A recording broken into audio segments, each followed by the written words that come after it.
உத்தமமான வேலைகள் என்னன்னு சொன்னா ஆண்ட்ராய்டு செல்போனை தவிர்த்து விட்டு சாதாரண செல்போனை பயன்படுத்தினா நமக்கு நல்லது. குறிப்பா இப்ப நம்மளோட கம்யூனிகேஷன், அப்பா எங்க இருக்கிற, எங்க பார்க்கிறீங்க, எப்போ வருவீங்க, இதெல்லாம் தெரிஞ்சுக்கிறதுக்காக ஒரு போன் பயன்பாடு கண்டிப்பாக தேவை. குறிப்பா 60 வயசுக்கு மேற்பட்ட நபர்கள் எல்லாருமே ஆண்ட்ராய்டு செல்போன் பயன்படுத்துவதை தவிர்க்க வேண்டும். குழந்தைகள்லாம் நீங்க போய் சொல்லணும், உங்க தாத்தா பாட்டிக்கெல்லாம் சொல்லணும். இந்த ஆண்ட்ராய்டு ஃபோனு, இந்த சோஷியல் ஆக்டிவிட்டீஸில் வாட்ஸ்அப்பில் அது இது இதெல்லாம் பார்க்கறதெல்லாம் அவாய்ட் பண்ணணும். தெரியாமல் ஏதாவது லிங்க் அனுப்பி டச் பண்ணிட்டேன்னு சொல்லிட்டா நம்ம அப்போ இருக்கிற பேங்க்ல இருக்கிற எல்லா கேஷுமே இமீடியட்டாக போயிடும். ஸோ நீங்களாம் குழந்தைகள் எல்லாமே போய் பேரண்ட்ஸுக்கு, நண்பர்களுக்கு, குழந்தைகள் எல்லாருமே போய் எடுத்து சொல்லணும். தாத்தா பாட்டிகளுக்கு குறிப்பாக சொல்லணும்.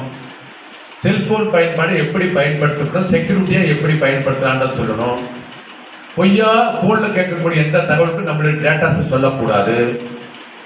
ஆன்லைன்ல வரக்கூடிய எந்த விதமான ட்ரேடிங், ஆன்லைன்ல வரக்கூடிய என்ன ரிவார்ட்ஸ், எந்த பணங்கள், ஸ்கேம், எல்லாமே ஸ்கேம் தான் அப்படின்றத நீங்க சொல்லணும்.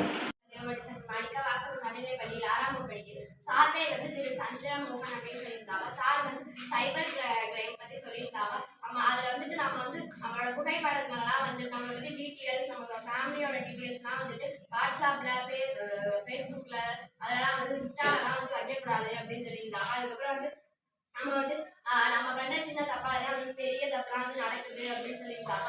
நம்ம ஆசிரியர்கள் சொல் பேச்சு கேட்கணும், நம்ம அம்மா அப்பா சொல் பேச்சு கேட்கணும்னு சொல்லியிருந்தாங்க. நம்ம அம்மா அப்பாவோட கஷ்டம் கொடுத்து நம்ம படிக்கணும், நல்லா படிக்கணும் அப்படின்னு சொல்லியிருந்தாங்க. படிக்கிற வயசுல படிக்கிறது மட்டும்தான் பண்ணணும், வேற எதுவும் பண்ணக்கூடாது அப்படின்னு சொல்லியிருந்தாங்க. அதுக்கப்புறம் நம்மளோட டீச்சர்ஸ் கிட்ட சொல்லணும்னு சொல்லியிருந்தாங்க. அதுக்கப்புறம் சார் சொல்லியிருந்தாங்க, நம்ம நம்மளுக்கு எந்த பிரச்சனை இப்போ இந்த மாதிரி நம்மளோட ஓடிபி யார்கிட்டயுமே சொல்லக்கூடாது. அதே மாதிரி லிங்க் ஏதாவது வந்தாலும் நம்ம அதை டச் பண்ணக்கூடாது. நம்ம ஆண்ட்ராய்ட் ஃபோன் யூஸ் பண்ண, நம்ம பட்டன் ஃபோன் தான் யூஸ் பண்ணணும்.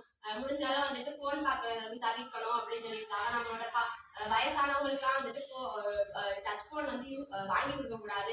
ஏன்னா அவங்க ஏதாவது லிங்க் வந்துச்சுன்னா அதை தெரியாம டச் பண்ணிடுவாங்க. அதுல இருந்து அவங்களுக்கு காசு போயிடும் அப்படின்னு சொல்லியிருந்தாங்க. இதுல பாதிக்கப்பட்ட 19, 30 அப்படின்ற போனுக்கு அப்படின்ற நபருக்கு ஃபோன் பண்ணலாம் அப்படின்னு சொல்லியிருந்தாங்க. சார்னு சொல்லியிருந்தாங்க. நம்ம +2 வரையுமே நம்ம ஃபோன் யூஸ் பண்ணக்கூடாது. நம்மளுக்கு ஏதாவது படிக்கிறதா இருந்தா நம்ம அம்மாட்ட வாங்கி பார்த்துக்கலாம். அப்புறம் காலேஜ் போனதுக்கு அப்புறம் தான் நம்ம ஃபோன் யூஸ் பண்ணணும். அதே நம்ம தப்பா யூஸ் பண்ணக்கூடாது அப்படின்னு சொல்லியிருந்தாங்க. நானும் காலேஜ் போனதுக்கு அப்புறம் தான் ஃபோன்லாம் யூஸ் பண்ணுவேன். அதே தப்பாலாம் யூஸ் பண்ண மாட்டேன். நான் ஃபோன்லாம் அதிகமாக பார்க்க மாட்டேன். எங்க வீட்டில் உள்ளவங்க, பேரண்ட்ஸ், ஃபேமிலிலாம் சார் சொன்னதை சொல்லுவேன். சார் சொன்னது எல்லாமே யூஸ்ஃபுல்லாக இருந்துச்சு.